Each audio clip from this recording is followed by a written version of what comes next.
In 2020 we're going to be going to Poulton's Park, hopefully maybe back to Oakwood again with the roller coaster called Great Britain. And we're actually looking in summer at going to either Thorpe Park or Fantasy Island.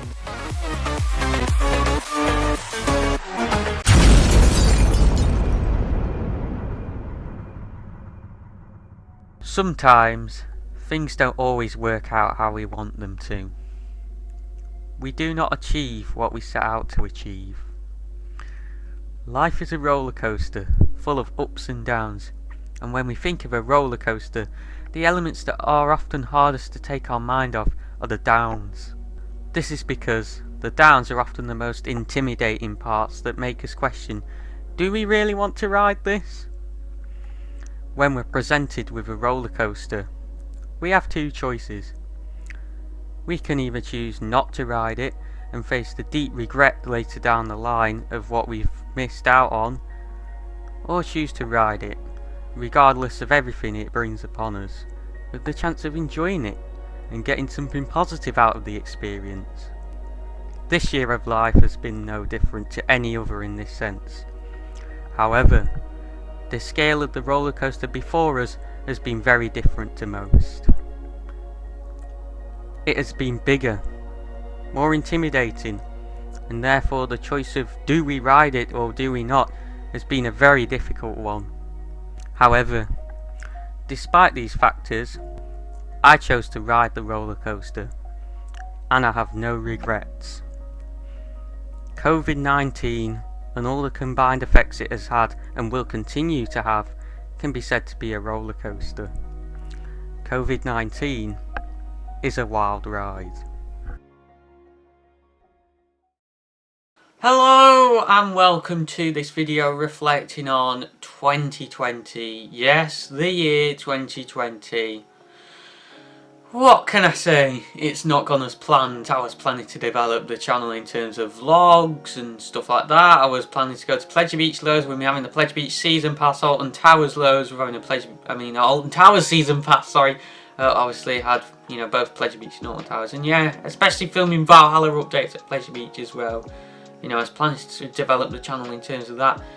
However, at the start of this year, we had no idea that this global pandemic, the coronavirus or COVID-19 pandemic, was going to hit us. And if I was to say it's changed how we've done things, how I've approached the channel, then that would be an understatement. Obviously, it's changed the lives of everyone this year, and especially me, because due to being at high risk from COVID-19, due to being vulnerable, I made the difficult decision not to visit any theme parks as of July when they reopened. I obviously did visit theme parks before the pandemic began this year, as I'll get into, but I made the difficult decision not to from July onwards.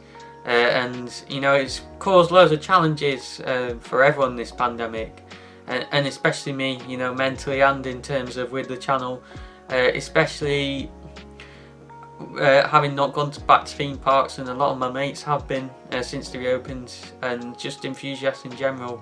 It's been really difficult for me in that sense, and that's on top of the pandemic in general and all the stresses in terms of that, which I'm sure you can all relate to. And yeah, so as for a season, for me it's been a bit of a write-off really, but I'm really happy on the other hand with how the channel has developed. I think I've improved in terms of my content a lot this year, and my content's improved so much, and yeah, my editing's improved, and just the channel in general. Me being a professional content creator, like, obviously I don't do this for a living or anything, but I feel like in terms of, of everything, I've become more professional, just, yeah, in general, and I'm just producing better quality content. But yeah, I'm going to go through this year, how I've sort of not given up. I'm going to focus on that a lot. I've kept going despite everything. I've kept pushing out the content. But obviously I've had to adapt, as I'm going to get into, to this whole situation. But the point is, I've never given up, you know, I've kept going through all of this. You know, I've ridden the roller coaster that is the COVID-19 pandemic, the wild ride, as I referred to in that introduction there, which I hope you enjoyed. You know, I've kept going, I've kept riding that roller coaster, and yeah, I've survived 2020, which I think is an achievement in itself. But it's just a bit of a video breakdown for you before we get into this video.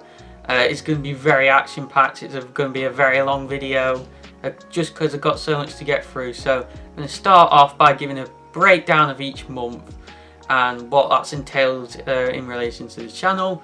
I'm then going to go on to sort of what this year has, you know, taught me in general, what I've learned, what I'm going to take on board going into next year, and just an overall summary after that.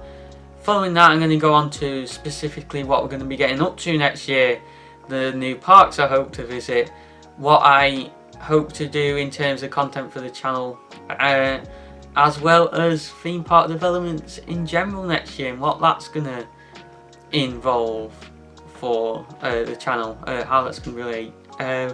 And then I'm going to be going on to some of you guys' highlights and lowlights that I asked for on Instagram. I'm going to go through some of those because they'll be great to read through as well, and it's a chance for you to get a shout in the video. And speaking of shout outs, I'm going to end the video by giving some personal shout outs to some content creators and good friends of mine who've, you know, helped me through this year, inspired me, helped out the channel and all that. So yeah, and one last thing is, I have to say, a video breakdown in terms of the description. There is going to be timestamps to all that stuff. I know this is a premiere, but some people may be watching after the premiere, and I just thought I'd put those in there to give you, you know, a breakdown in the description that you can navigate. You know, you can click on the stamps and get to the associated chapters. So that's all in the description for you guys, so be sure to refer to that if you're not watching the live playback premiere. But yeah, without further ado then, let's get into this action-packed video.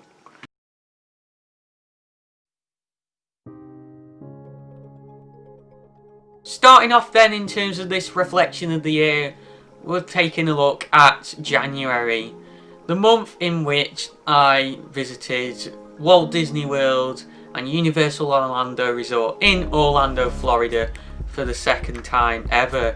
I actually travelled there and started my holiday off there just after the 2019 Reflections video when I uploaded that.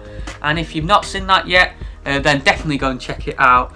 I'll put a link in the card in the top right so that you can go and watch that if you haven't already, to see what, you know, sort of 2019 did for the channel, and that'll help you understand, if you've not seen that, how that sort of has led on to this year in terms of the people I met and sort of the developments in my videos. But yeah, so discussing that Florida trip, those of you who've seen the vlogs will know that I was very ill on that trip, unfortunately.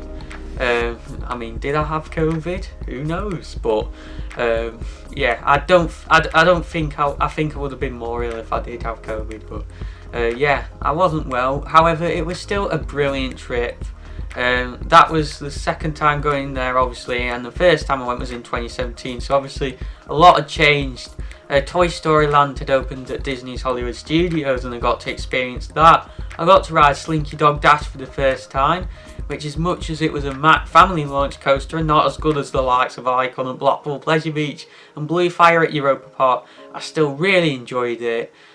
Also, the highlight of the trip was Star Wars Galaxy's Edge, another new area in obviously Disney Hollywood Studios, which had only, you know, just opened the year before 2019. It had only been open for about 5 months or so when I first experienced it, and got to experience Millennium Falcon Smuggler's Run in there, and obviously Star Wars Rise of the Resistance, which we only just about got on because it broke down the day that we booked a time for it, because obviously, if you don't know, you have to book time for that ride. You can't just queue up or get a fast pass and like go straight on it. You have to get up early and get times at the start of the day. But there's more on that in that vlog, which definitely go and check out if you haven't already. It's in a Florida playlist on the channel.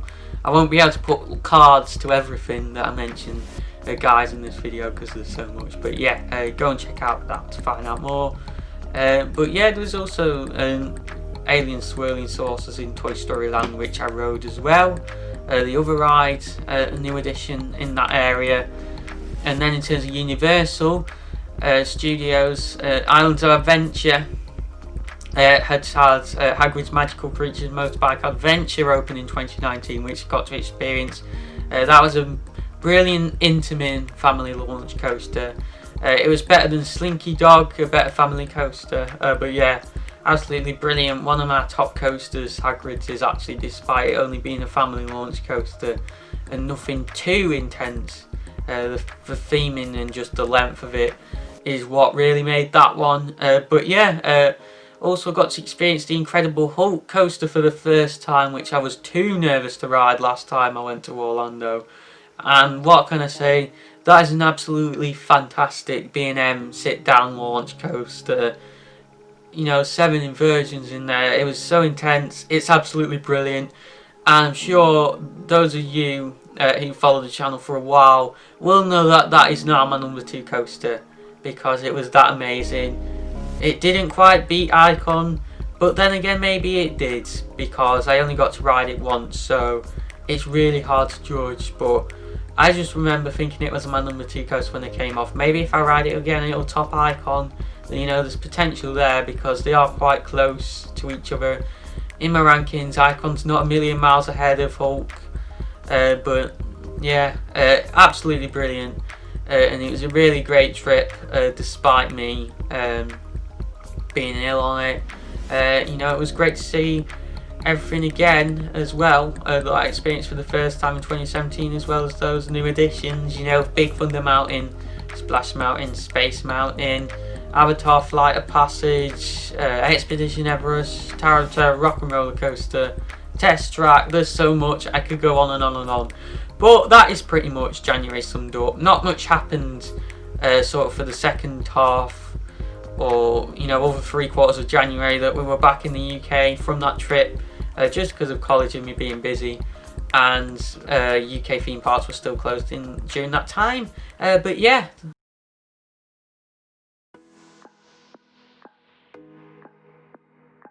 So February then marked the opening of some theme parks here in the UK, most notably Blackpool Pleasure Beach, Adventure Island and nearly Drayton Manor, but not quite, because of a storm that was battering the country during that time, Storm Dennis, or Storm Dennis the Menace as I referred to it in my Blackpool Pleasure Beach opening day vlog. But yeah, as you may have been able to guess there, we visited Blackpool Pleasure Beach in February. I met up with Josh and Danielle from Theme Park Mad for the second time after meeting up with them back in November. And I also met Emily from Emily at Theme Parks for the first time as well. It was a brilliant day. They'd done more than retrack the big one for 2020.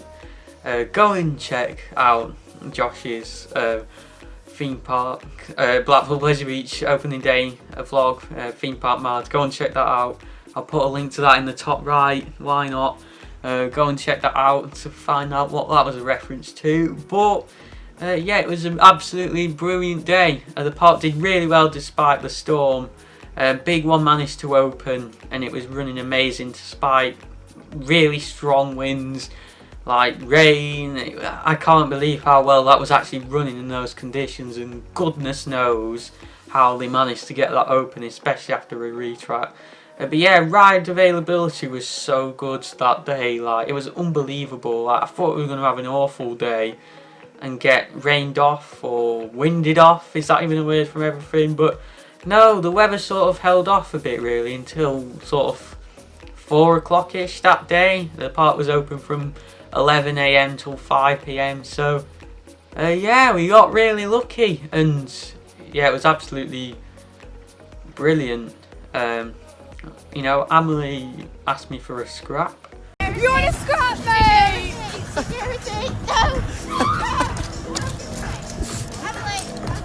But yeah, that was something that happened that is unseen footage because it wasn't included in any vlogs, but I thought I'd just show that because why not? It was a big highlight. Wallace and Gromit, the rabbit in there was working after not working on 2019 opening day. When's it gonna do it? When's it gonna do it? But yeah, as I'm sure you can tell there, we had lots of fun and it was just brilliant. You know, I think only really Fly Machines was the ride that had to close due to wind or whatever, or rain or just weather in general. Like everything else stayed open for a good portion of the day. So it was absolutely brilliant. Icon was running well despite the weather. And yeah, it was so much fun. Not much else happened in February just due to me being busy with college again. But I mean, that day alone made that month one of the best months of the year. Not that that is saying that much.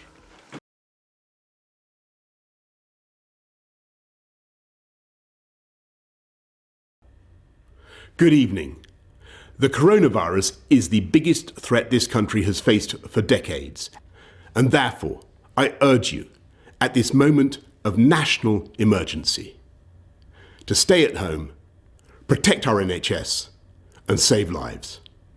Thank you.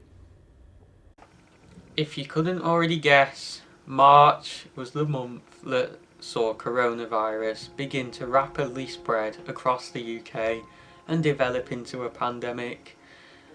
You know, this is despite it being in the UK in February. You know, we look back to Blackpool opening day and it wasn't really a big deal then. There wasn't that many infections in the UK, but it quickly began to get out of control, which, yeah, you know, the situation, you know, became quite serious very quickly.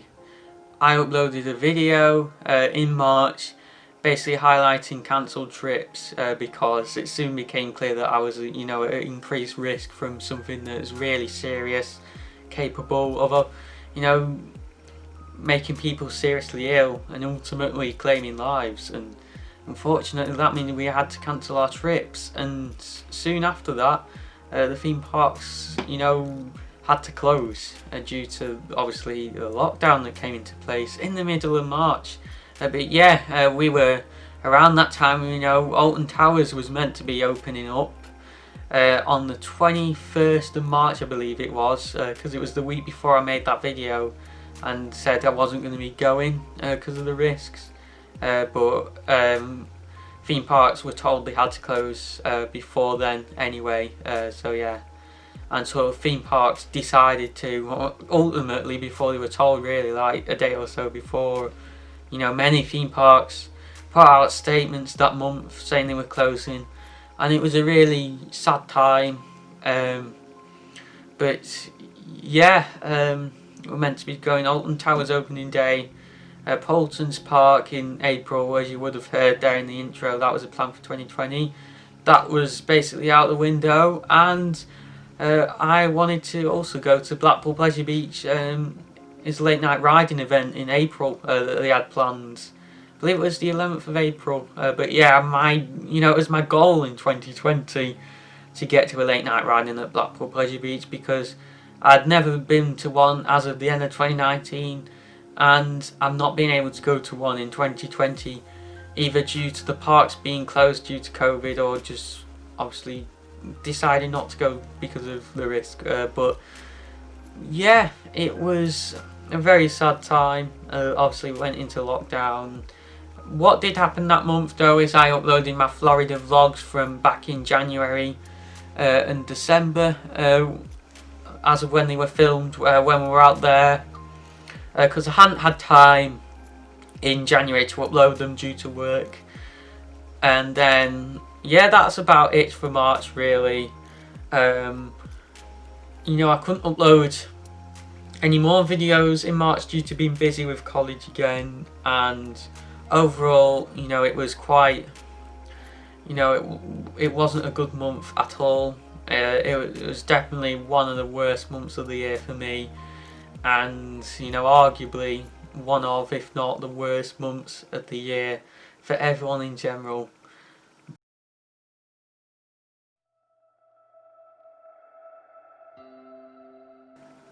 April saw some major moves in terms of the channel.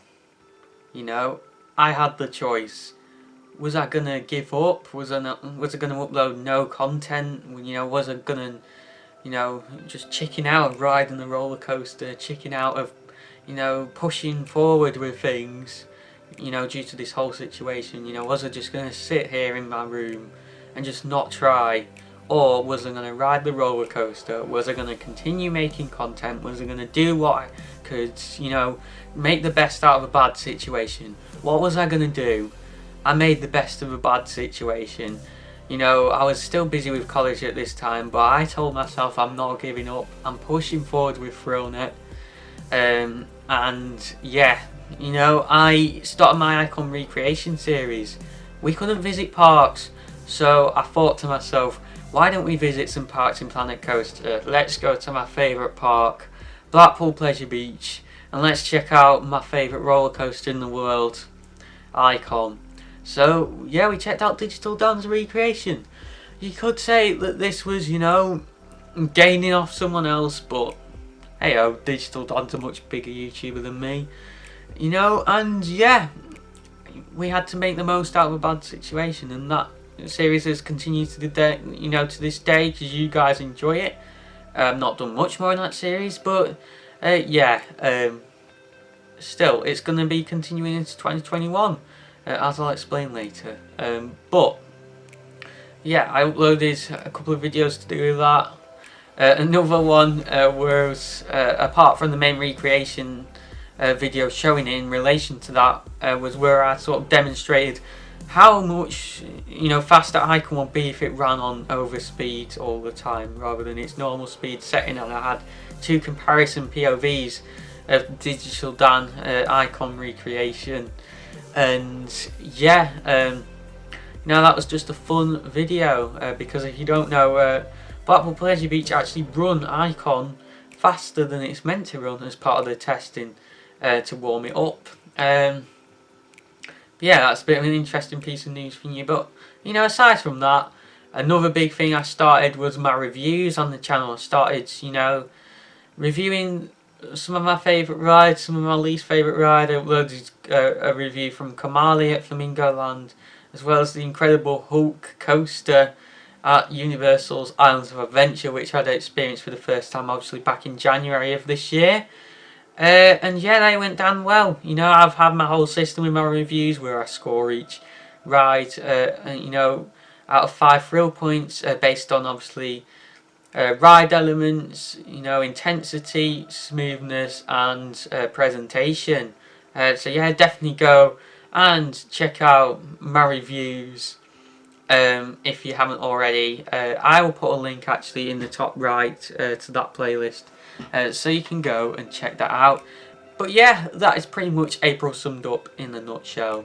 Let's move on to the big month for the channel, arguably the biggest month of the year, which, you know, took sort of the steps I'd taken in this month, the decisions I'd made, and started to turn them into something big for the channel.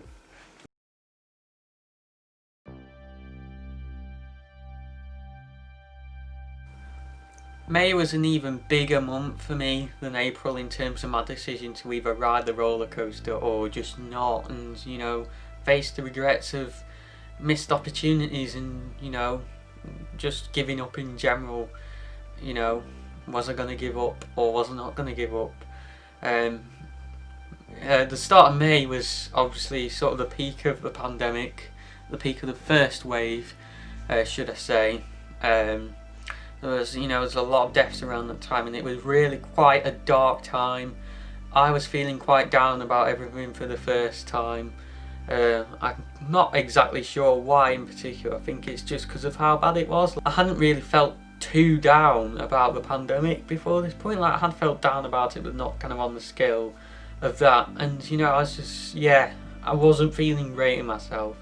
And I kind of uploaded a couple of videos at the start of that month to kind of let out my emotions, but also to kind of get back on track with the channel. You know, this was me letting out my emotions. You know, I was going to let out my emotions, and I'm going to ride this roller coaster, and I'm going to plan out sort of stuff for the channel. I'm going to keep pushing. You know, I was determined, even though I was down, I was determined to keep going, you know, and do whatever it takes, you know.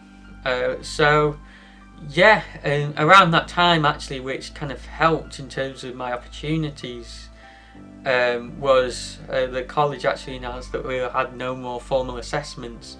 In my course, we didn't have any exams. It was 100% coursework. However, they decided after cancelling sort of the GCSE and A-level exams to also sort of cancel coursework and stuff like that. So that basically meant I was under less pressure. I still had some college work to do. To basically made sure I covered everything I covered before I went to university. But this left more time for me to focus on my channel. And hell, I rode the roller coaster is all I'm going to say, because I really started pushing around this time to focus on my channel, you know, to sort of make my overall ThrillNet brand more professional. You know, my aim was sort of to think and sort of behave like a professional content creator, to really sort of grow my channel. And you know, just as, you know, I wanted to sort of take things seriously and just take on these opportunities. I couldn't necessarily go out to places and do other things, but the one thing I still had, if I put my mind to it, you know, that I could sort of really push for and really get something out of, was my YouTube channel. That was the one big thing that, you know, came to my mind. You know, I'm gonna really push with this, because, you know, there's sort of potential here despite me being stuck inside. This is something, you know, almost a big project, a hobby for me that, you know, I could really push for. Now I've got less college work, you know, to do, really focus on that. So I took lots of action to sort of help, you know, grow my channel, because I was determined to do this. I wasn't going to just sit in my room and do nothing and give up and feel sorry for myself because of the pandemic, and that, you know, I was going to work for something. And yeah, it really paid off. I started interacting with more people on Instagram and stuff, you know. I started liking more posts, started commenting, started following more theme park accounts, getting to know some people. I met Edo Coasters, or Edith from Edo Coasters, should I say, during this month, just to clarify, who just started her Instagram. And I'll give her a bigger shout out later, but I met loads of enthusiasts through her. I also met my good friend now, Ed from Inverse Thrills, towards the end of this month actually, who actually found me through this channel directly, thanks to a Kamali review that I mentioned before, I published in April. So a bit similar to how I met Emily from Emily at Theme Parks. And that's the thing with doing this channel, I met so many good people, and it's really what kind of motivates me to continue doing it as well. You know, and as well as that, I really started posting more about upcoming content on social media, really trying to get professional and organised regarding that, you know, publishing updates regarding the channel, what videos are going to be coming out, as well as sort of asking you guys for what videos you want, making sure I had that good interaction with you guys, that, you know, my content wasn't selfish and that it's just what I want, it's what you want as well. And yeah, so I did that. I also started trying to organise my channel, so make everything more professional, you know, more appealing, more for you guys, putting you guys first. You know, I started doing stuff, you know, that you see in lots of big channels, like arranging my videos into sections on my home pages, putting everything in playlists.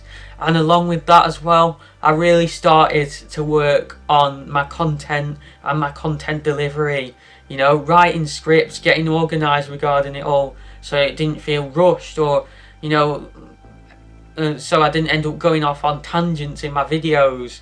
And yeah, you know, this is all stuff that I've basically been working on ever since May, and that I've continued to work on. And you know, in terms of the people I met, you know, I don't speak to all of them anymore, but I'm thankful to everyone. You know, some people I met have become really good friends, and you know, some people it's just been great to talk to. I wouldn't say like Edo's someone I talk to every day, but you know, at that time it was great to talk to her and a bunch of other enthusiasts quite regularly. But you know, there's other people like Ed who I still talk to on a regular basis, and obviously Josh and Danielle and Emily from 2019 as well. But yeah, also in this time I started a bunch of new series on the channel. I started my reacting to series. I started Planet Coaster Seaside Amusement Park series. Obviously my reacting to series I don't do anymore because I've sort of run out of ideas for it, but reacted to old videos, and that was sort of a funny thing I wanted to do. A more laid back series to cheer everyone up during these tough times, and just look back at some of my old content that you guys might not have ever seen before, especially from my old channel. And that was sort of, you know, to sort of show my development as well, because it's nice. You know, I like showing people sort of how I've changed and what I've done to ensure my channel's the best it can be, and it's great for me to look back on as well. And as for the Planet Coaster Seaside Amusement Park, that didn't quite go to plan. I found it didn't really work for me in terms of time. You know, I just found I was spending a lot of time on it that, you know, and it could sort of take over other content, and just wasn't practical to do it with like all the other things I was doing, and because I had so much going on. But that was the point as well, you know, trial and error is something I've learned. Some things work on your channel, some things don't, and you know, the things that work for you, take those on, you know, and develop them. But the things that don't be afraid to sort of leave them behind, you know. But yeah, you know, I learned from that. Sometimes things don't always work out in terms of your series, and that's a big message of this year. Sometimes things don't always work out, and you end up going down a different path to where you started. But yeah, I also started my top 10s during this month, obviously May. Although my top 10 rides at Blackpool Pleasure Beach, and I've uploaded a bunch of top 10 videos ever since. It's also developed into, you know, a countdown series, that series where I'm now doing top 5s, ranking videos in general, just, yeah, you know, ranking some of the best and worst attractions in the UK and beyond. And yeah, all my hard work in this month really paid off, because on the 29th of May I hit 50 subscribers. I'm now on over 100 subscribers, and I'm going to be talking about that more later as well. But yeah, that was a great way to end the month. May was honestly one of the best months of the year for me, and it's really where things started to kick into gear with my channel that I've developed and developed and developed and worked on ever since. Because yeah, practice makes perfect. You know, my channel didn't like change loads overnight. It has changed loads over the course of 6 months, but it's been very gradual, practicing and practicing and practicing all the things I've done again and again and again, you know, working on my scripts, you know, improving my content so I don't go off on tangents, you know, the way I present myself on social media, posting updates and stuff. It's all practice, practice, practice with every video, and getting it as good as it can be. You know, everything to do with that to practice, getting my videos in playlists, all that sort of stuff. You know, I look again and again and again at my channel, how I could, you know, how I can make the videos easier to find, how to make it sort of more professional in terms of my content, and just look at my channel in general. And yeah, it's a work in progress, and it always will be, because you learn something every day. But you know, I really started to push for this in May, and it's helped me realise a lot of things in terms of that I need to work on, and that I've been working on ever since. You know, especially in terms of updates. It's, you know, it's made me realise how much work a YouTube channel really needs to have put into it to make it the best I can be. I don't know what's going to happen when I go to university in terms of my schedule, because I started an upload schedule in May as well, I should mention. Wednesdays and Saturdays at 6 PM, that later changed to 7 PM. So that's another way I organise myself, so you guys know exactly when I'm releasing stuff. I've kept going and going and going with that ever since.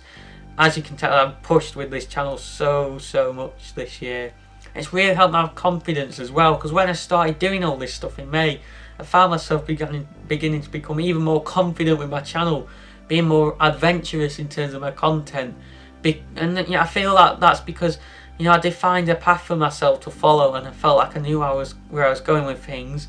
And because things were working, it made me become more and more confident, and I feel like it's really impacted the way I present myself in my videos, and I feel like that now they're just so much more engaging than they were before. But yeah, that's May. It was absolutely brilliant, such a brilliant month, all things considered, with how this year has gone overall.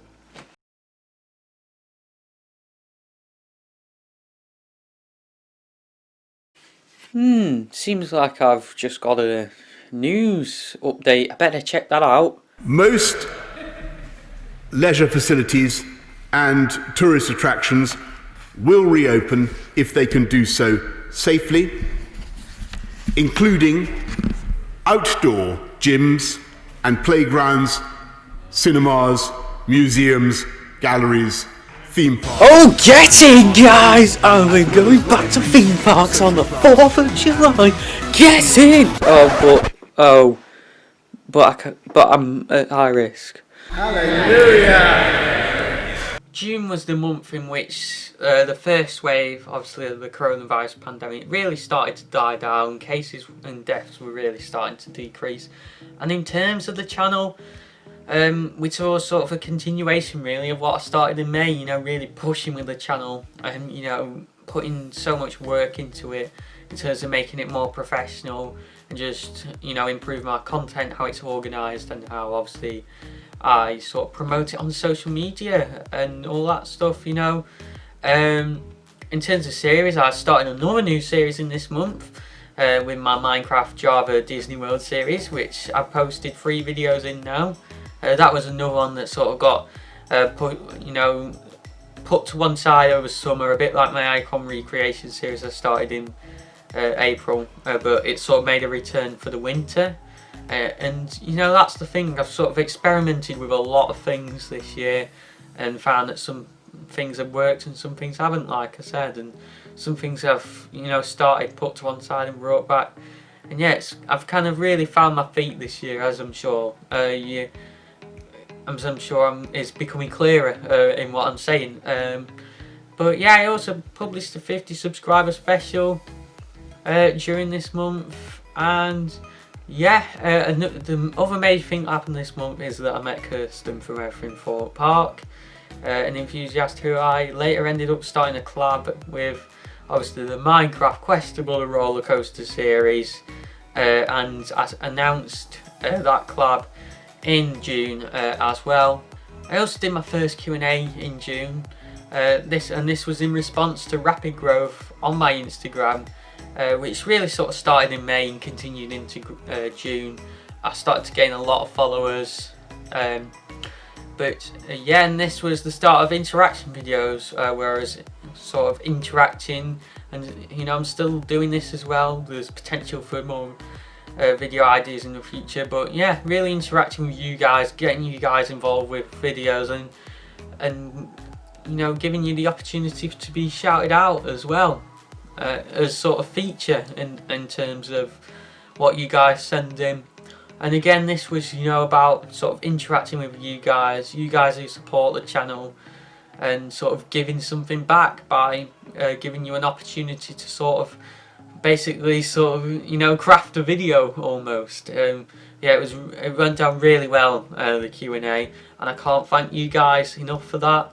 And you know, along with sort of other videos of that style, I'll definitely do another QA in the future. And that's pretty much June summed up. You know, just talking to more enthusiasts is another thing that I did a lot of during this month. And yeah, it was quite similar to May, to be honest. So now we move on to July and the reopening of theme parks.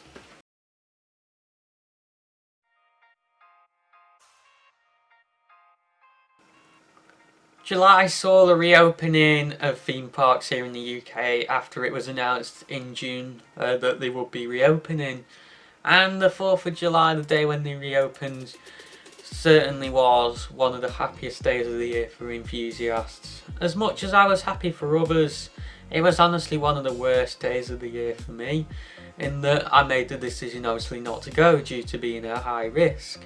You know, and it was hard in that, you know, all these enthusiasts obviously were at theme parks. I'm sure a lot of you watching were, and you know, I was basically still stuck here, like in the first lockdown, really. And I have to say, you know, ever since, you know, things have just really felt, if you're wondering sort of how, you know, they just felt like we've been in lockdown, you know, ever since. So taking that into account, I hope that sort of helps you sort of, you know, to imagine sort of what it feels like to me, you know, if you can sort of relate a bit. Because that's, you know, it's pretty much just felt like a constant lockdown for 9 months. It's the easiest way I can sort of describe it. But yeah, it was sort of, you know, great to see all the COVID measures in place and see updates on those. The park's certainly operating a lot different to how they did before. You know, they've been operating a lot different ever since, but it was sort of great to, you know, see all that despite it being difficult for me at the same time.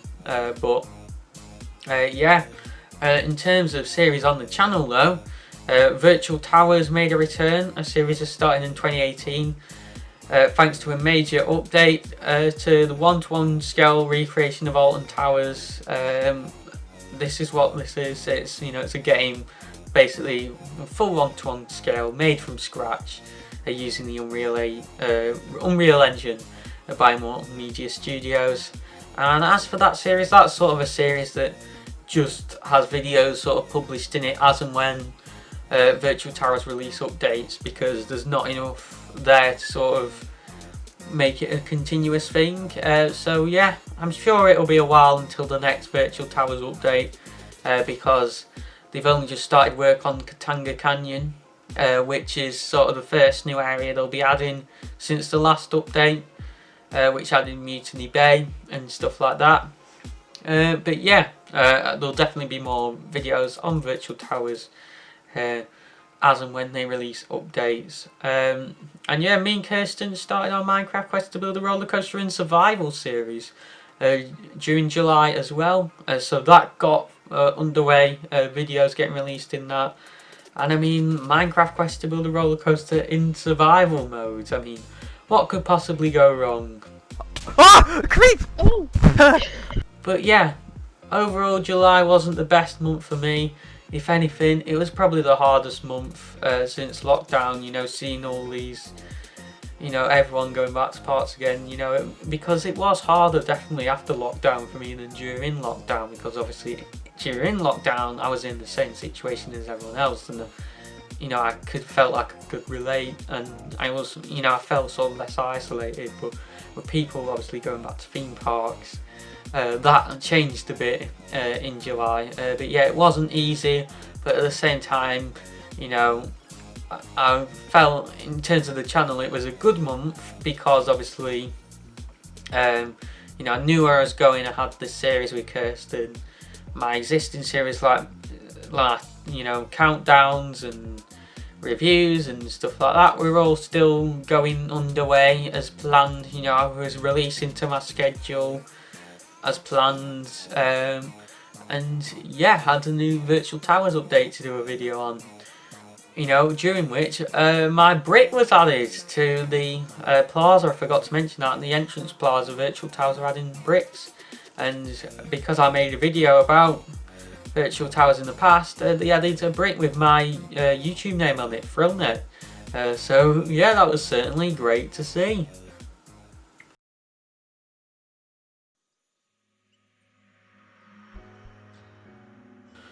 August saw more developments with the channel, sort of continuing from July, to be honest. A big thing that happened in August was another Virtual Towers update, which added a night mode to explore Alton Towers in, based off Scarefest, along with a rideable recreation of Wicker Man. Obviously the previous update before this added Mutiny Bay, however Wicker Man was not rideable.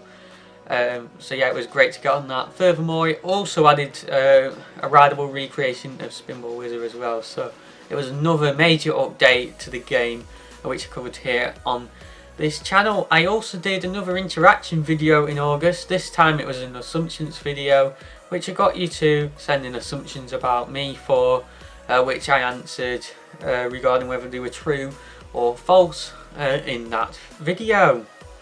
And yeah, apart from that, I met someone else. I met Tabslight from Tabslight's Theme Parks in this month, another Instagram content creator who's been great to talk to. And overall, I was quite happy during this month, to be honest.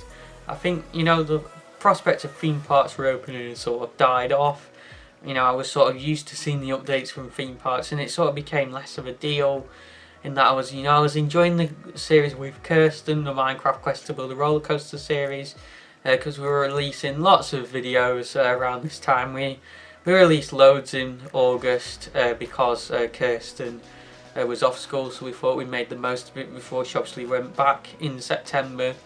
So there's a good few videos of that series released, which were, you know, they were a very entertaining watch, so definitely go and watch those on the channel in the Minecraft Quest to Build a Roller Coaster series. I won't put a link in the card because, you know, as I said, there's only 5 I can put in the video, guys, so yeah, I just can't fit them all, but I just won't be able to when we refer to everything. This month also saw the return of the Planet Coaster 16:8 challenge for the 3rd year in a row. This is a challenge I've done every National Roller Coaster Day in Planet Coaster, in which I give myself 16 minutes to build 8 rides, including 1 roller coaster with an excitement rating of at least 5. The name 16:8 obviously gets its name from the date of the month that National Roller Coaster Day is on. The 16th day of the 8th month, the 16th of August, every year is National Roller Coaster Day, for everyone who didn't know. But yeah, it's safe to say that I actually completed the challenge this year with a bit of time to spare, finally. You know, 3rd time I've attempted this challenge and 3rd time lucky, so I don't know what I'll be doing for National Roller Coaster next day, because I'll have to give myself a new challenge to do, hopefully maybe at a real theme park this time if I can get there. But yeah, definitely stay tuned for that.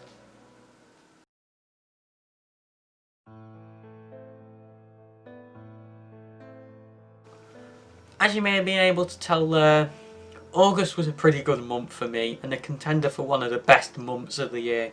Not that that's saying much. Obviously it wasn't as good as the likes of January and February where I could still visit parks, but it was alright. September on the other hand wasn't so good.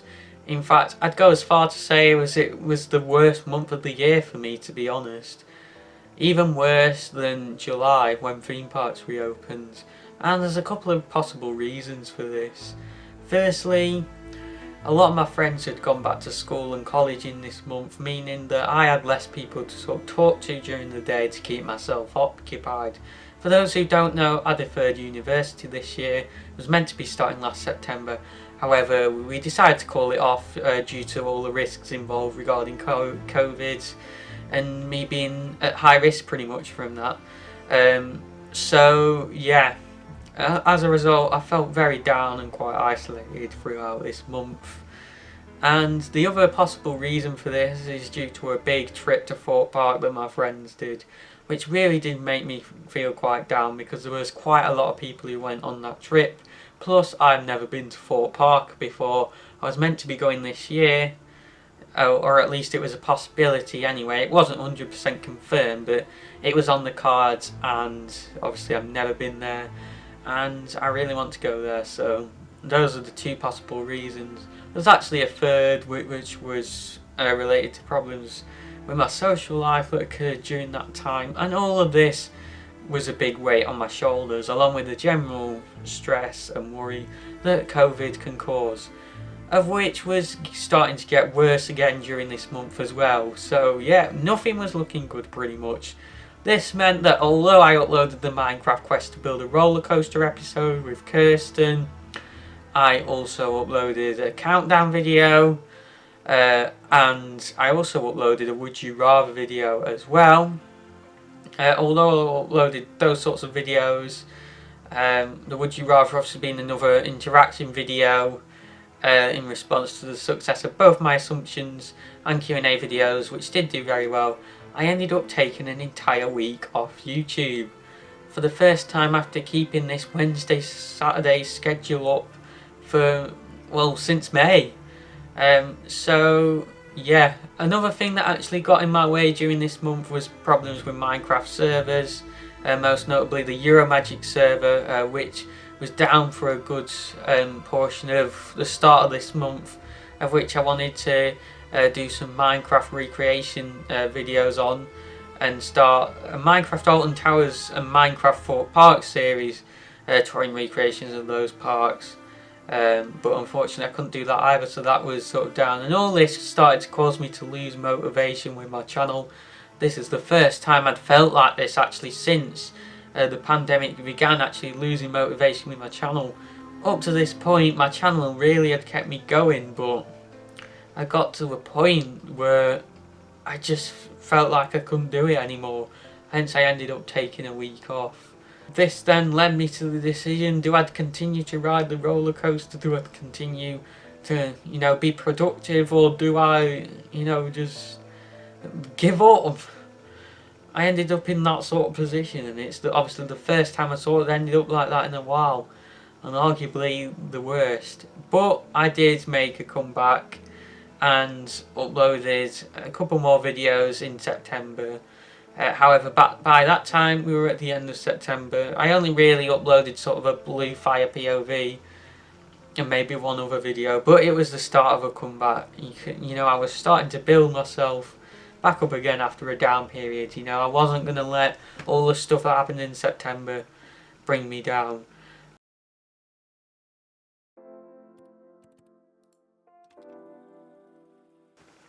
The start of October then marked my return to YouTube, my first sort of proper return, that is. Obviously since my Blue Fire POV, which was really the only video, to be honest. I know I said a couple, but really that was the only proper video I uploaded and sort of worked on in September, so to speak, since I took a break for a week. And the video that I uploaded as my first proper video upon my return was this video right here, which definitely went down really well with everyone, and definitely didn't really get that many views. You know, despite it going down really well, it definitely didn't get that many views at all. Oh, hang on a second. Oh my word! Yes, that video that I uploaded when I returned was my Oktoberfest rant. A 35-minute video about an event I haven't even been to. I know, brilliant, right? Well, no, it got a hell of a lot of backlash. It got 10 or so comments basically slating it pretty much. It got 4 likes, 25 dislikes, which I'm very, very proud of. You know, world record 25 dislikes, like, I'm proud of that. Like, I mean, come on, we've got to, you know, I don't know, make something good out of this. But yeah, it really did not go down well. I had people who sort of supported me in the past and sort of interacted with me and looked up to me, who hated the video, and yeah, it really didn't go down well at all. You know, some think I made the video because I wanted subscribers, some think I made it because I was desperate for content. Others think I made it because I was quote unquote butthurt because I couldn't visit Oktoberfest. Well, I'm telling you all now, you're all wrong. That video was made simply in response to a suggestion from a friend that makes such a video, and he said it as a joke. I knew he said it as a joke, but I thought, you know what, let's make this and see what happens. And yeah, I never suspected for once I would get as much backlash as I did. You know, I deliberately sort of said stuff at the start to try and mitigate the backlash, but it really clearly didn't work. You know, I said, I'm only judging it based off events I've never been to, like Scarefest, comparing it to those sort of things, and not stuff I've done, like, you know, a couple of other Halloween events, stuff like that I'd already done. You know, I said that, basically, you know, I've literally said it was for a laugh, but no. A bunch of enthusiasts did not take it for as a laugh at all. But yeah, following that, I basically got back on schedule pretty much, uploading my usual sort of content. Later that month, though, I also made an apology video, basically incorporated as part of my usual Wednesday, Saturday schedule that I was running. In which I basically apologised for the video and also addressed the issues I mentioned regarding sort of my lack of motivation back in September, and why I sort of took a week off, and basically everything to do with that, despite the fact that me and many of my friends feel that the backlash to the Oktoberfest rant video was quite harsh, so things can definitely be learned from it in terms of my channel. I think the main thing I can take from that is that I need to consider the viewer first always. This was something I was, already, aware of before this, but, it was sort of a wake-up call. Come on, you need to make sure you're doing this at all times, because this is what happens. If you don't, if you get what I mean, that's what it's sort of, that's what I sort of got from that. And when we're talking about the viewer, most importantly, not just my close friends, I'd sort of got into habits sometimes of sort of saying things in my videos that only my close friends could relate to, and it's something I really need to avoid, because new viewers aren't going to be able to connect with that, and they're going to be more likely to not enjoy the video as a result. I've got to think about the viewer experience of someone who's not my friend, who might come across this channel, because otherwise how the hell am I going to grow as a YouTuber? I'm not, because people aren't going to be able to relate to me, connect, and I need them to be able to do that if they're to enjoy my content and stuff, and watch it. And that's what I'm here for. I'm here to make memories more than anything, but I'm also here to provide content for you guys. That's why I'm posting this stuff online. I wouldn't post it online if it was just for me, this content, which it's not. It's for people to watch, obviously.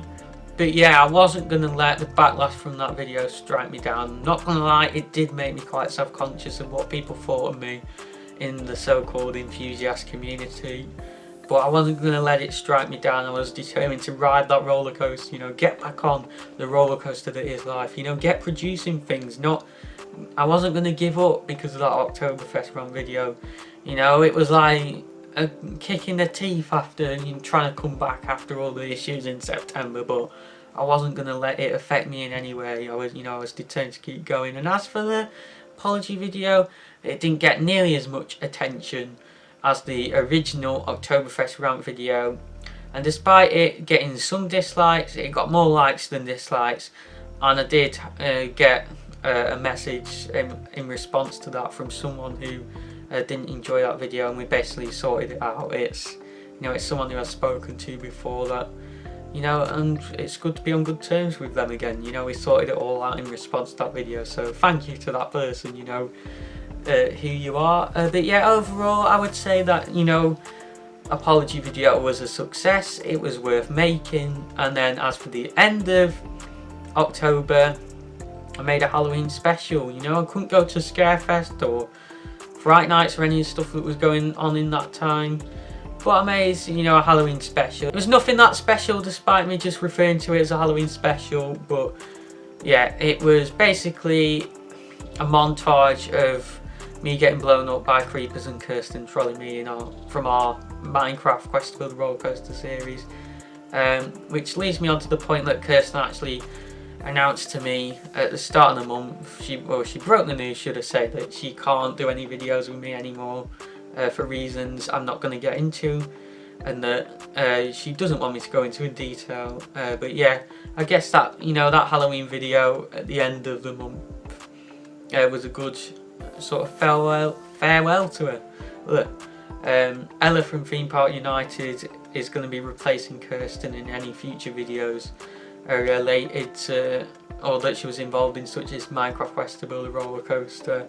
However, we've not had any detailed discussions about that yet. But yeah, overall, October didn't start off very well, but it did get better towards the end. But yeah, that's all that can really be said about it.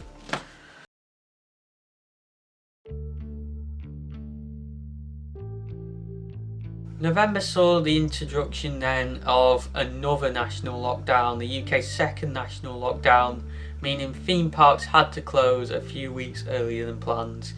This lockdown obviously lasted until the 2nd of December, in which some theme parks with Christmas events did reopen, including Alton Towers. But yeah, at the start of November, and this news meant many enthusiasts were quite down at this time, and I was, you know, sad for them obviously, but in some respects, I hate to say this, but in a way I was actually happier in November than for the past couple of months or so, because obviously I felt more sort of able to relate to others, and that they could relate to me in terms of, obviously we were sort of all in the same situation again, because no one could visit parks. But yeah, as for videos in November, I started to cut down on my ride reviews and countdown videos, just because obviously the lockdown closed season anyway, which kicked in a couple of weeks after the lockdown anyway, strictly speaking, as planned. But yeah, I decided to cut down just because, you know, I felt that, you know, people wouldn't be as interested in that sort of content in November because they're not visiting parks. So instead, I sort of replaced that stuff with two other series. One of those being Thrillcraft, a Minecraft theme park tutorial series, in which I teach you guys how to make the most realistic theme parks in Minecraft, along with a Planet Coaster for Ride Dummies series, which was made especially in response to Planet Coaster Console Edition being released during November, and that's basically showcasing how to make realistic theme parks in Planet Coaster. So definitely go and check those series out via the playlist on my channel. But yeah, as well as that, I uploaded an unpopular opinions video, this being my 4th interaction video of the year, obviously being made in response to the success of the other 3. This one, along with the other 3, then proved to go down very well, and it basically consisted of me asking you guys to send in your unpopular theme park opinions, which I went through in the video and basically stated whether I agreed or disagreed. And it's safe to say that one of them triggered me in particular. And our final opinion then comes from Keelan Bourne, and he says Icon is massively overrated for what is a slow, forceless, boring, poorly themed coaster. No, it's not slow, it's not boring, it's not forceless, it is poorly themed, but I'll get on that to a minute, and it's not overrated. It's my number 1 coaster. So, yeah, it's clearly very good. Yeah, I definitely got quite triggered there, didn't I? But apart from that then, I actually also started YouTube Shorts. A new YouTube feature which had sort of been introduced a month or two before that time. Basically, if you don't know, YouTube Shorts are where you can upload a vertical video less than 60 seconds in length, and it has the chance to appear on the YouTube Shorts shelf. The YouTube Shorts shelf then is basically its own area of YouTube, and because there are so few people making shorts, you've got a much higher chance to actually rank on there and get people watching your videos. And that is how, if you're wondering, I've been getting so many views on these videos. Very few theme park content creators, especially very few bigger creators, are making YouTube Shorts, meaning that my videos do not have to compete with videos made by them, which YouTube recognises as automatically being better quality due to basically their large following. Basically, because I don't have to compete with them, it's allowed me to get many more views on those videos. Hence, I've been getting 200 plus views pretty much on most of those videos, apart from the first YouTube short I ever published, which failed and didn't get on the YouTube short shelf at all. Pretty much you can see if your video is on the shelf if you go into your analytics, and if it basically indicates shorts there in your basically reach. If it's got shorts with percentage, that means it's on the shelf, and if it doesn't, it's not there. But yeah, YouTube Shorts are basically proved to be very successful on this channel. As I expected, I basically started making these YouTube Shorts after I saw a video which suggested, you know, small creators should, you know, try it, and it can help you get a better chance at growing your channel. And yeah, I thought, you know, this video basically explained what they are and everything, and then the next day uploading my first one. And yeah, it sort of went from there really, but I'm so really happy. I'm really the only theme park content creator that I know of at the moment doing shorts in the way I make them. Like, I've seen others doing like off-ride shots and stuff like that for shorts, but I've not seen anyone sort of, you know, doing them in my style, and it sort of it makes me really happy that I have sort of this unique video style on my channel, and it seems to be working really well for me. But I should know that shorts aren't replacing anything. I've now incorporated into my schedule that I upload a short every single Monday, so I've got 3 uploads in a week now, 2 uploads and 1 short. So they're not sort of replacing anything, but yeah, they have sort of replaced videos lately, which I'll get onto when I cover December.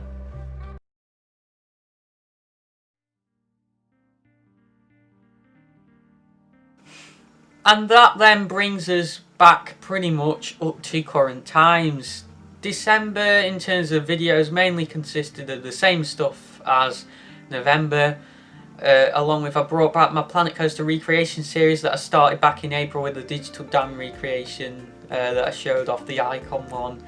And you know, that's another one again that I sort of put back to one side throughout summer, and sort of brought back in December, a bit like my Minecraft, Java, Disney World videos, which I put to a side for summer to focus more on my top 10s and ride reviews, and then actually brought back in November, which I actually forgot to mention back there in that section of the video. But yeah, this time I showed off a recreation in my latest video, this style of the Smiley By, creating known as Distance, and that one went down really well again. The Planet Coaster recreations, both of them have gone down really well, so it's definitely going to be something I continue in 2021. But yeah, apart from that, I've uploaded more shorts pretty much, and I've focused on those a lot during December, basically because I've been working on this video and they take generally less time to produce than normal videos, so I've pretty much just been uploading those while I focused on this video, because I want this to be the best it can be, and my shorts seem to have all been going down really well, which is great to see. I also hit 100 subscribers in December, on the 16th of December actually, so it was literally last Wednesday as I'm recording this, and I just want to say thank you very much to everyone. I think the work I've put on this channel, along with you guys' support, has really paid off, because we've gone from 50 subscribers to 100 very quickly. So yeah, thank you everyone for your support. I'll definitely be continuing with lots of videos next year, as I'm going to get onto in a few minutes in this video. But yeah, it's unbelievable how quickly we've grown from 50 to 100 subscribers, and we're now on 109 subscribers as I'm when recording this video. So yeah, it's been brilliant. So that then pretty much brings us to the end of this sort of breakdown of the year. So I'm going to sort of summarise everything next and what I've sort of learned from this year, before going on to talk about what you can expect on the channel next year.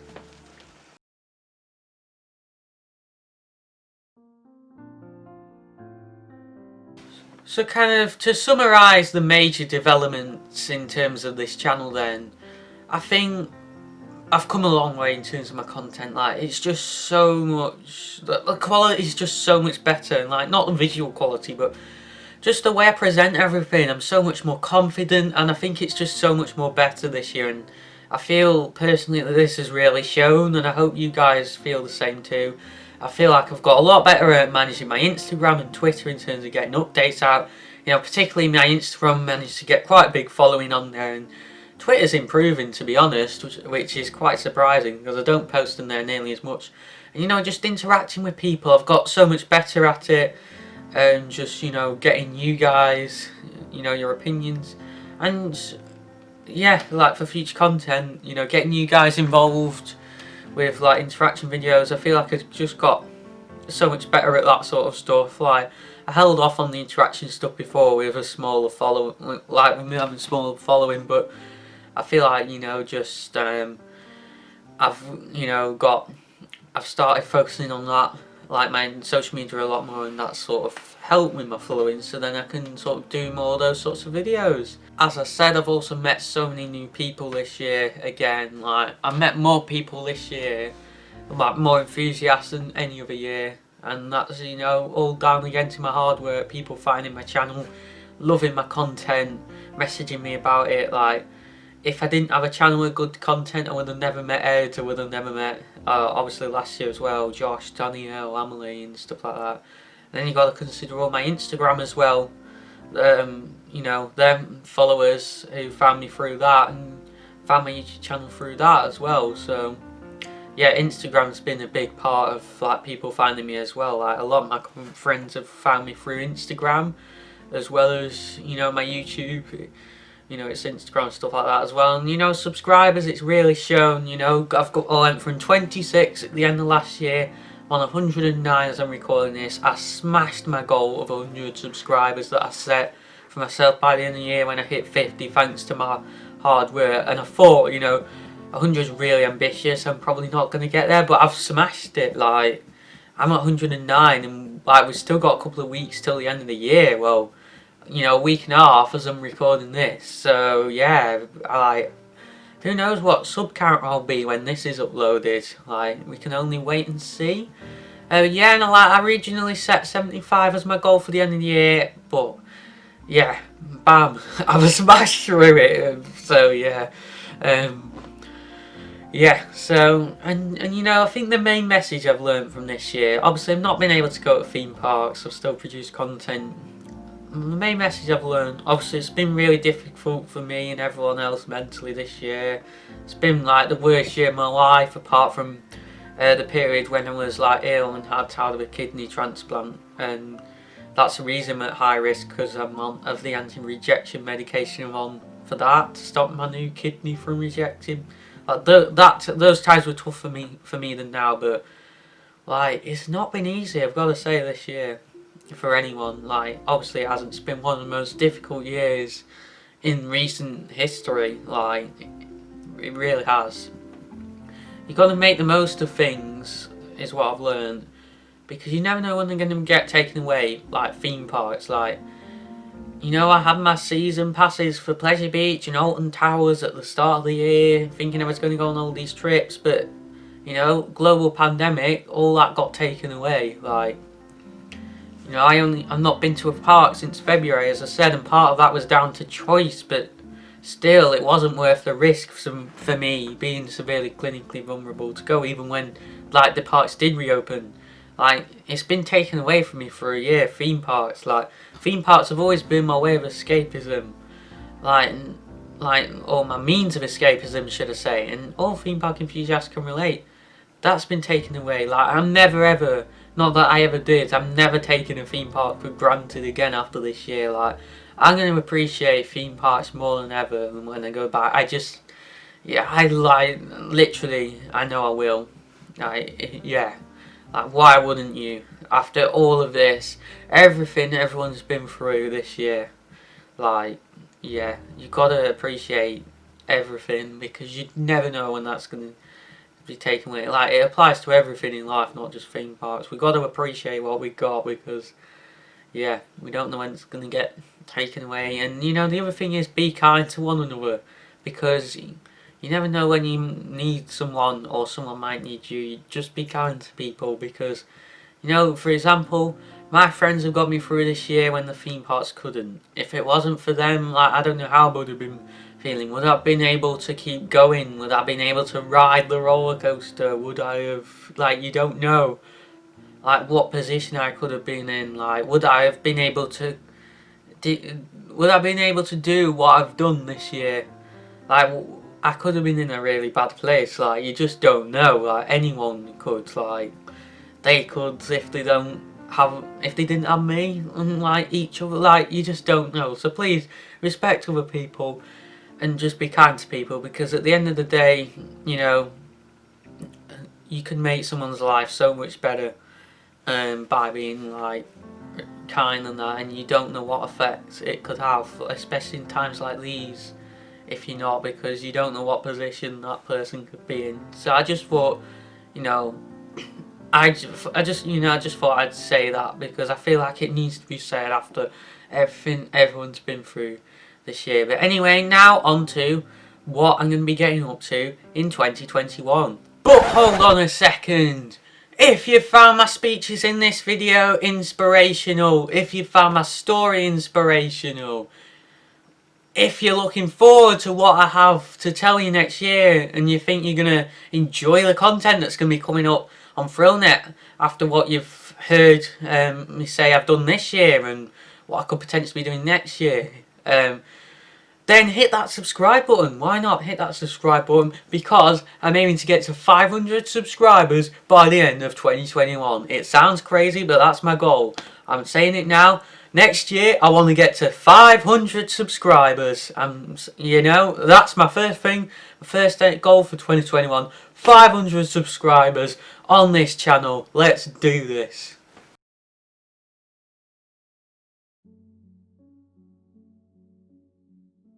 So then next year, what do I want to achieve? Well, first of all, it's time I got back to some theme parks again, isn't it? It's been so long, it's going to be a year literally at the earliest before I'm back at the park since like I last went in February, because I'm not going to be at any parks before February, because one, there's no abroad trips next year, I'm telling you now, there's just it's not happening, no abroad trips, so I won't be in Florida in January again. I know it was a surprise last year, but I can assure you I won't be there.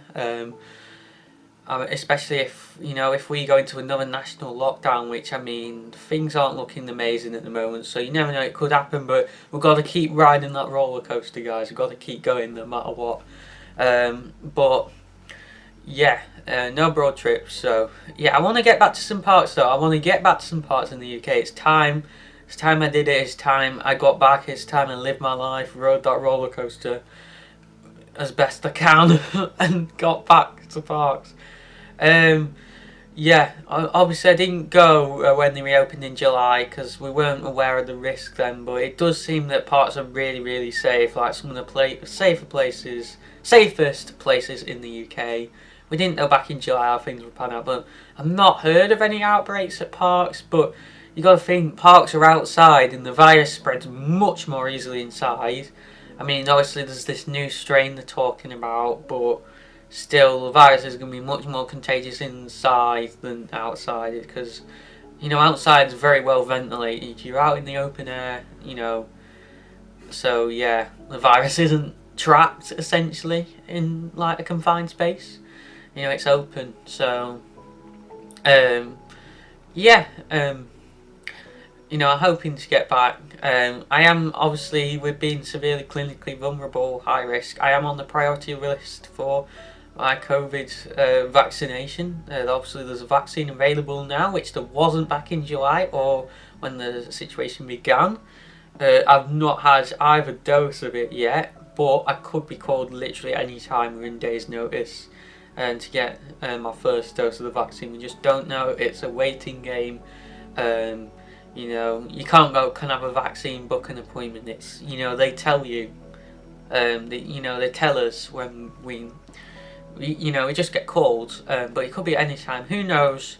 When this is premiering, I might well have had my first dose of the vaccine. Like, it could be that quick, it could be that much notice. But yeah, I'm hoping, and it's looking possible, that I'll be ready for Blackpool opening day. But I hate to break it, but I do feel we'll end up in the January lockdown with how things are going at the moment with this new strain, in which case it'll be just my luck. It'll be typical that Pleasure Beach can't open on the 6th of February.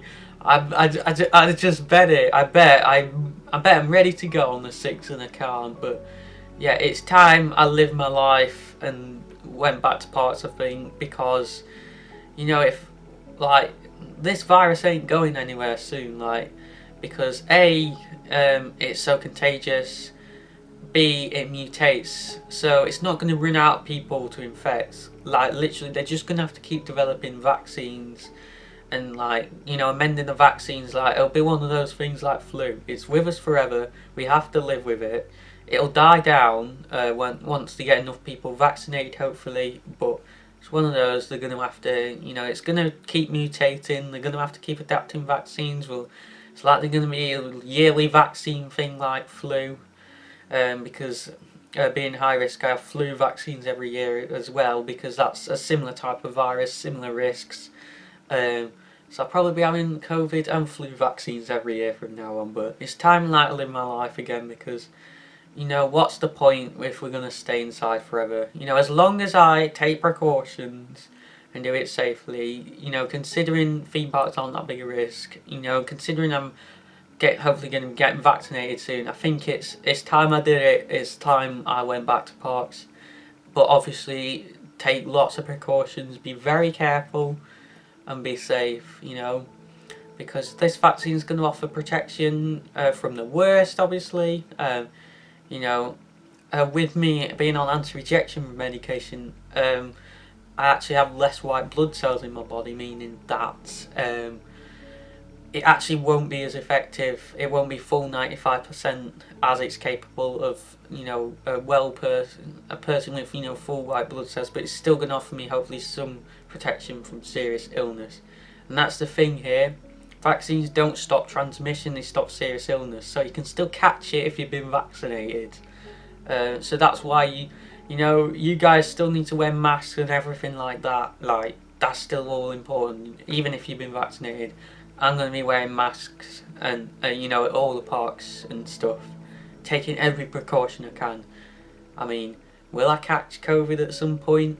I could well do. Will you catch it at some point? You could well do, but that's a bridge we will cross if we get to that. But hopefully we don't. But yeah, and then that's everything really I have to say, I think, in terms of that. And other changes more related to the channel. Obviously, I'm going to be vlogging again next year when I go back to parks, and I can't wait to see how the vlogs turn out. With me having improved so much, I can't wait. But one thing I think with my channel next year, I've been putting out a lot of content, which is good, but I feel like it's been a bit all over the place. Like, one end of the spectrum, you've got my Minecraft Quest to Build a Roller Coaster series, which is more a gaming series than a theme park series, to be honest.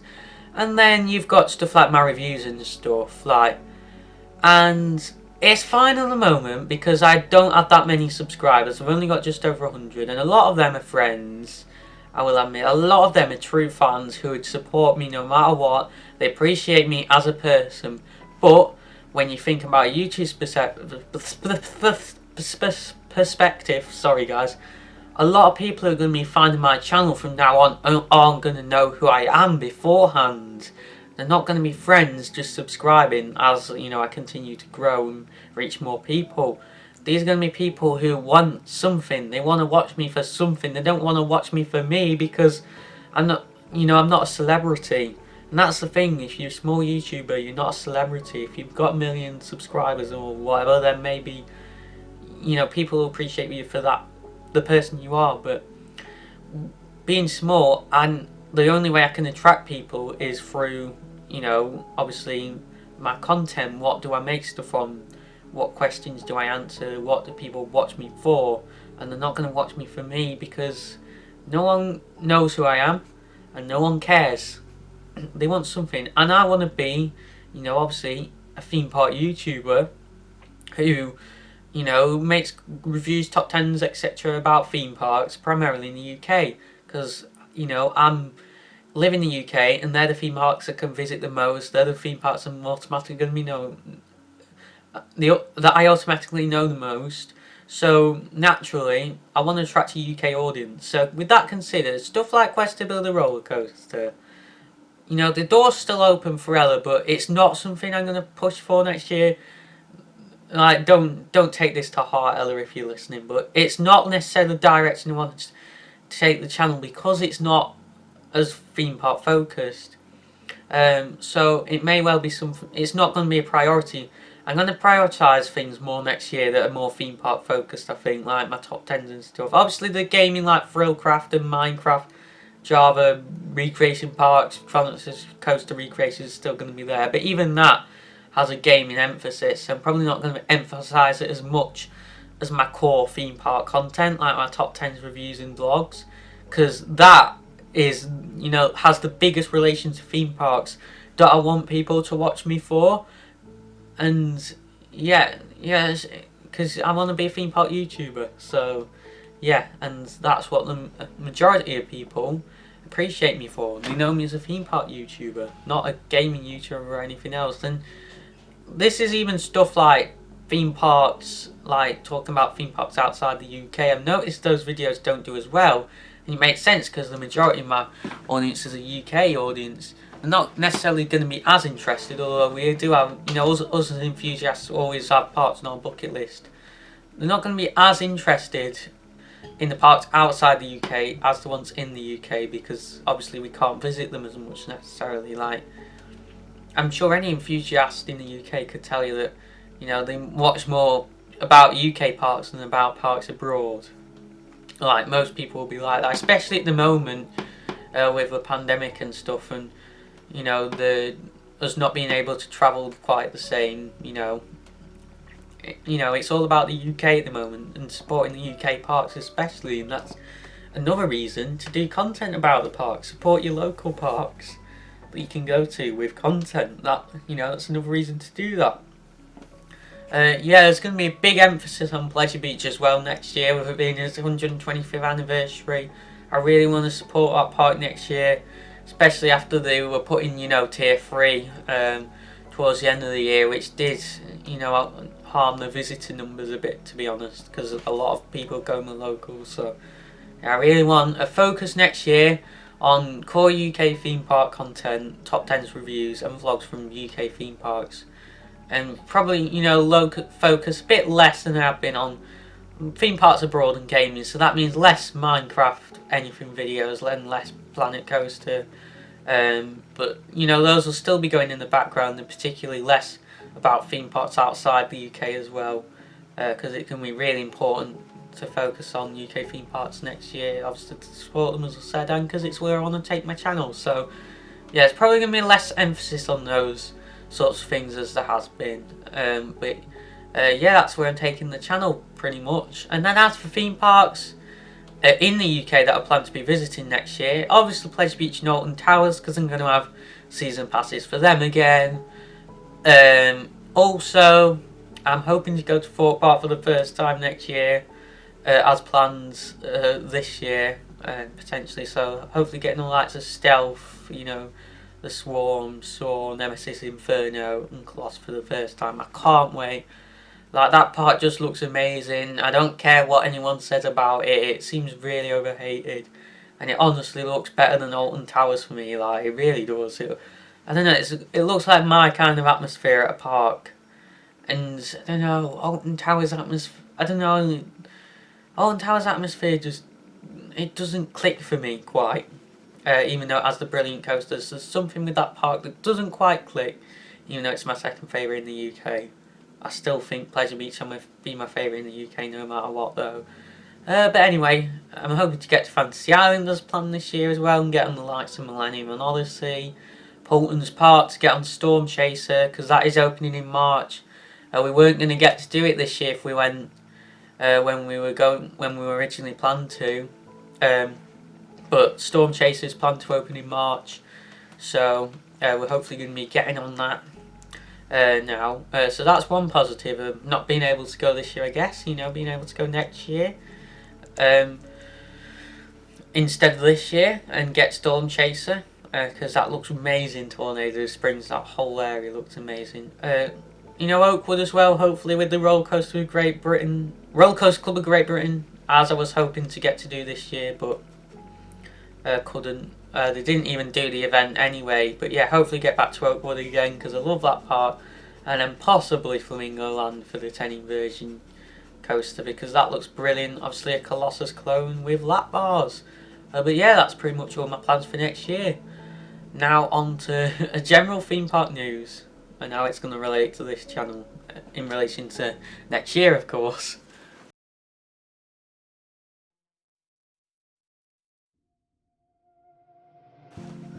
In terms of generally what's going to be going on at theme parks around the world next year, then there's a lot. And a lot of that is because, I mean, a lot of stuff got delayed from this year, obviously because of the pandemic, to next year. But then obviously there's the stuff next year as well that's still going ahead as planned, as of what we know at the moment. But yeah, I mean, it's crazy. Like Universal opening, Velocicoaster, Busch Gardens opening, Iron Gwazi, Wallaby Belgium. We're getting a mega coaster by Intamin, I think. Disney are opening Tron Light Cycle Power Run. That's Walt Disney World. At Florida, obviously, a Vekoma booster bike that they have at Shanghai Disneyland. And yeah, there's so much. And then here in the UK, we've got Gangster Granny opening at Alton Towers. Valhalla has been delayed until 2022. That's one thing that's delayed. I know I said everything next year is opening as scheduled, but Valhalla at Blackpool Pleasure Beach has been delayed.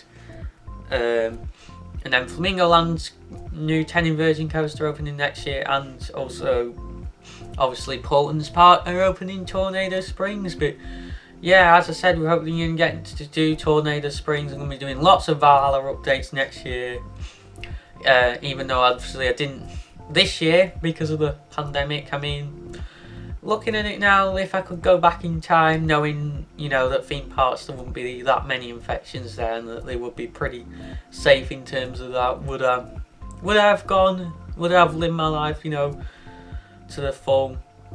And, you know, I don't think it would have been worth it because of the potential risk, obviously, at the time, like, and with what we knew. But with we know now, would I have gone? I'm not sure, obviously, with there not being a vaccine, but I mean, I still feel like I live my life to the full, to be honest. Like, not going, you know, doing all my videos and stuff. Like, it's not like I wasn't living a life at all and I'd just given up, if you know what I mean. And I couldn't justify going like this year just because we didn't know. Like, there was still so much uncertainty about everything, but we know more about the virus now and we know more how it spreads in theme parks, which gives me more confidence for next year, no matter what. And I mean, there should be a vaccine anyway. I know there's the new strain, but still the vaccine is thought to protect against that. And they're really pushing with the vaccine as well now, I think, especially because of the new strain. It's going to be even more important with that spreading even quicker, allegedly.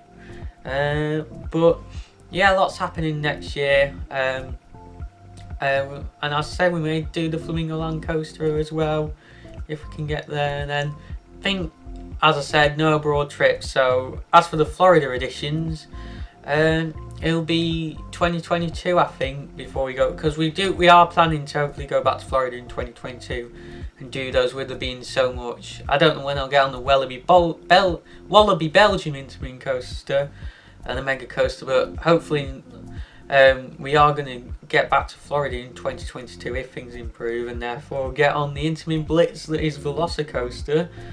And obviously the RMC Iron Gwazi, the RMC iBox, and obviously a Vekoma booster bike, Tron Light Cycle Power Run. So there's a lot to look forward to in 2022 as well. Just looking forward right there at the new edition of 2021. But yeah, as for now, as I said, it's going to be all about the UK theme parks for us and the new editions that are going there next year, that are going to be opening. But yeah, now then, I'm on to your highlights and lowlights of the year that you sent in on Instagram.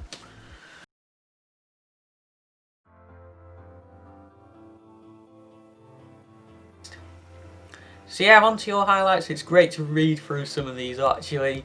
I don't think there's any lowlights that have been sent in, to be honest, but yeah, it's good to see what you guys have enjoyed this year. So starting with Theme Park Global, he says visiting Blackpool Pleasure Beach for the last time in March with his friend and having a laugh. Yeah, it was great. Obviously, I'm sure he had a great time. Obviously, we didn't know, well, everyone thought it was going to be closed for a few weeks then, I think, while they sorted things out, but no, it's proved to be far more serious than we originally thought.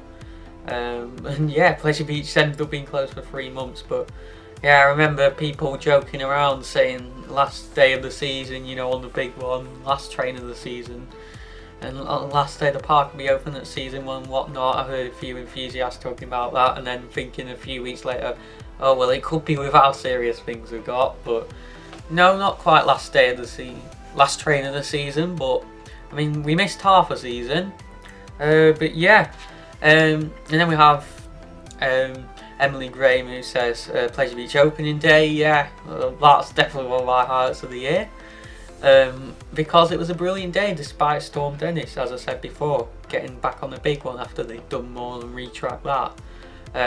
Which, yeah, and then we have Coaster Casper, who says his highlights riding Big One in the dark for the first time. I mean, that's something I'd love to do. Like, it does look amazing. I'd love to do that next year. I reckon it's the best night ride in the UK. Like, it looks incredible, even better than an Icon night ride. I bet that is. Like, just seeing all the lights from above, I bet it's incredible. Hopefully next year I will get to do that late night riding for the first time. Then Theme Park Mad says they've done more than retrack that. As I said before, that thing I said in his vlog, they've done more than retrack that, because Big One was running so smooth on like every single section of the ride, not just a retrack. And then he also says Thorpe Park Fright Nights, which is definitely an event I'd love to get to in the future as well, because it looks absolutely brilliant. Best Halloween event in the UK by the looks of it. Like, it looks brilliant, much better than Scarefest, as much as Scarefest still looks great. Like, Thorpe Park Fright Nights just looks amazing. But yeah, that's all the highlights that have been sent in. 5 this time, which was much better than 1 last year. But yeah, thank you to everyone who sent those in. Now on to personal shout outs before we end the video.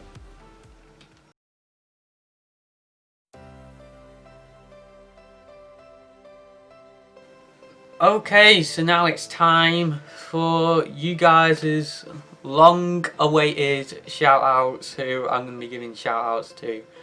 First of all, I'd just like to say, please do not be offended if you think you were going to get a shout out and you don't get one, because it doesn't mean you don't mean anything to me. It's just hard to be. Yeah, there's only so many shout outs I could give out in such a short space of time. Because I was giving out so many shout outs, like, the video would be going on for goodness knows how long, and it's already gone on for a very, very long period of time.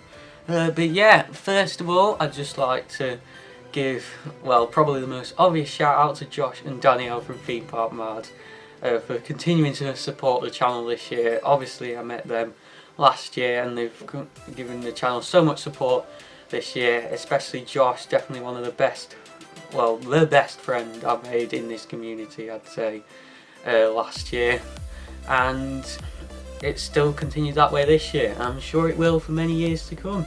So yeah, thank you to you two, Josh and Danielle. Also thanks to Amelie from Amelie at Theme Parks for pretty much the exact same reason, just to continue to support me throughout this year. And yeah, also thank you then to Ed from Inverse Thrills and Ellis from, well, Ellis Grayson, not really from anything, but yeah, definitely 2 friends I've got to know this year during these difficult times, and yeah, they've supported the channel a lot. I met Ed through my Kamali review, obviously Kamali at Flamingo Land, which I published all the way back in April now, such a long time ago.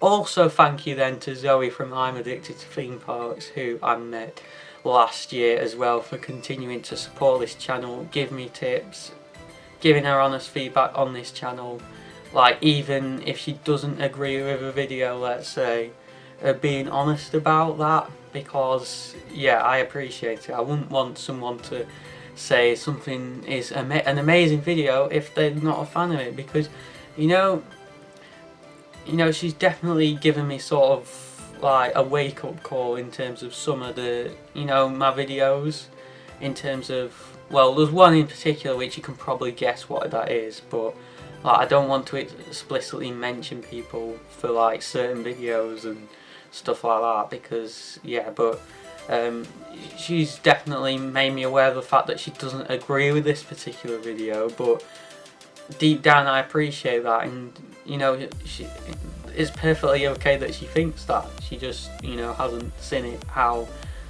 whatever, and it's definitely given me a wake-up call, as I discussed before. I mean, I'm pretty much made it obvious what video I'm referring to, but yeah, honestly, Zoe is one of the nicest people ever, so yeah, I'd also like to thank Edith from Edo Coasters. Then someone else I've got to know this year. I've never seen anyone grow an Instagram account this fast, like ever. Like a theme park Instagram account. Like considering she started it during lockdown when theme parks were closed, she got to 2,000 followers so quick. Like it's incredible. Like she has to be the best newcomer Instagram account of this year. Like I couldn't possibly think of anyone else. Like.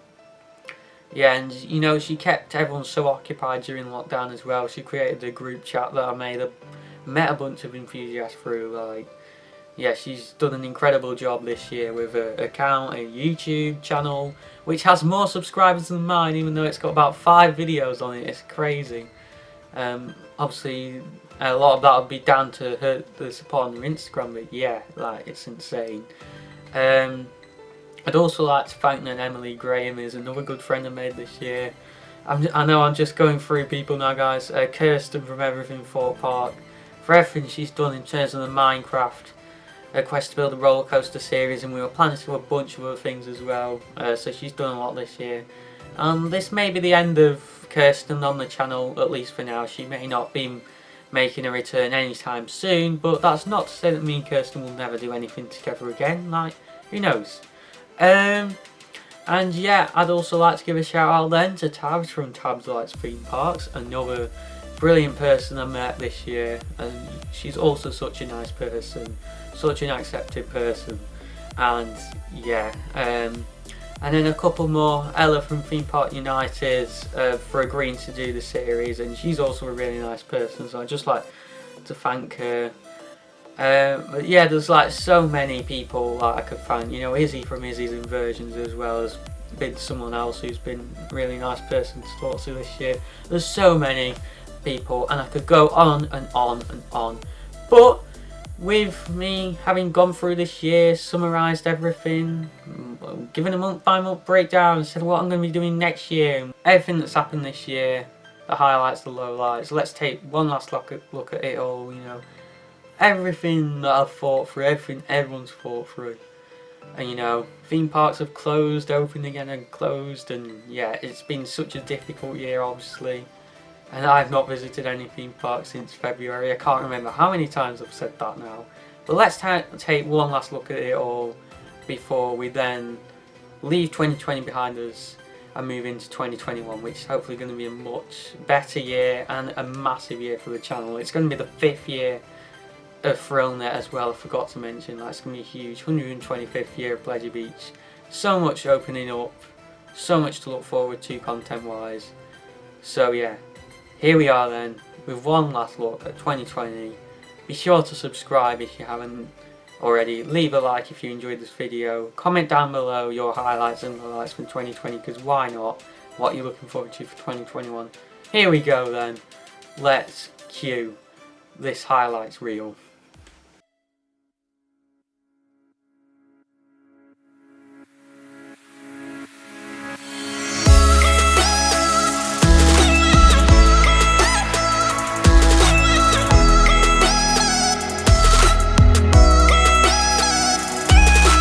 Getting some shots of the new Tron construction, the new Vekoma Booster Bike Coaster opening in Magic Kingdom 2021. Can't wait to get back here someday.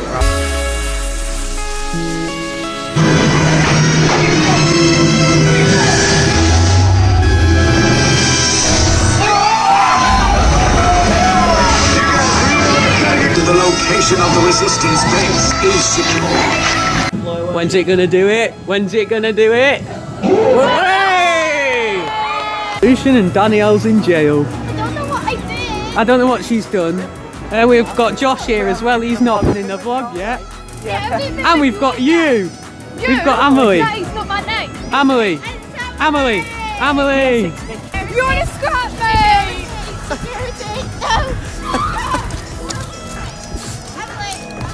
It was great to meet up with Theme Park Mad. Thank you Josh, thank you Danielle, thank you Amelie. Ride availability was really good today. I think Pleasure Beach, last year if you don't know, basically pretty much every major ride broke down for the coronavirus or COVID-19. And now, if you don't know what this is, Then where have you been for the past few months? I think it is inevitable that eventually parks will close. Yeah, he has recreated Icon. As you know, it's my #1 coaster. But look how perfect. He's using block brakes. He's got like 2 trains or whatever on the track. He's using block brakes to do that. And I love that airtime on that top hat right there. It's a B&M coaster, the Hulk, and it's a B&M sit-down coaster. Hello and welcome back to ThrillNet and the first episode of this new Planet Coaster series. Hello everybody and welcome to a video on my top 10 rides at Blackpool Pleasure Beach. Hello everybody and welcome to the first video in my reacting to series. My Instagram account seems to have taken off a bit in the past week. Guess what guys, I have reached 50 subscribers and he said opinions on Passage del Terra. Josh, shut up mate. Hi, my name's Kirsten and basically I'm here doing a little segment in Ben's video today just to announce that we're doing a collab. Yes! It's me! I've got a brick on this plaza. I'm not even joking. Look, there you are, ThrillNet. Hello everybody and welcome to the first episode of this Minecraft quest to build a roller coaster in survival series. Oh! Creep! Oh. And she says, you're a ladies man. Oh, dearie me. I'm not letting you stay in that hole. We are Why? literally right away. I like the hole. And that, my friends, is the challenge complete. And he says, would you rather ride the Smiler or Infusion? Josh, are you serious? Oh no! Oh no! I absolutely despise Oktoberfest. No. Oh! Hello guys and welcome to episode 1 of Thrillcraft. Hey everyone and welcome to a Planet Coaster tutorial. It's not slow, it's not boring, it's not forceless, it is poorly themed, but I'll get on that to a minute, and it's not overrated. Scared of roller coasters? Well, do not fear. This is a pretty amazing recreation, like I've got to say, like this is almost more impressive than the ride that, you know, just some Planet Coaster player, you know, I know they might be a very good player, but thank you everyone once again for making 2020 as bearable a year as possible, despite the challenging circumstances it has brought upon us. The support I have received with this YouTube channel and on a personal level has been more than I could have ever asked for. I can't wait to get back to theme parks and share tons of amazing content with you throughout 2021 and beyond. Here's to a much better year than 2020, we can all hope.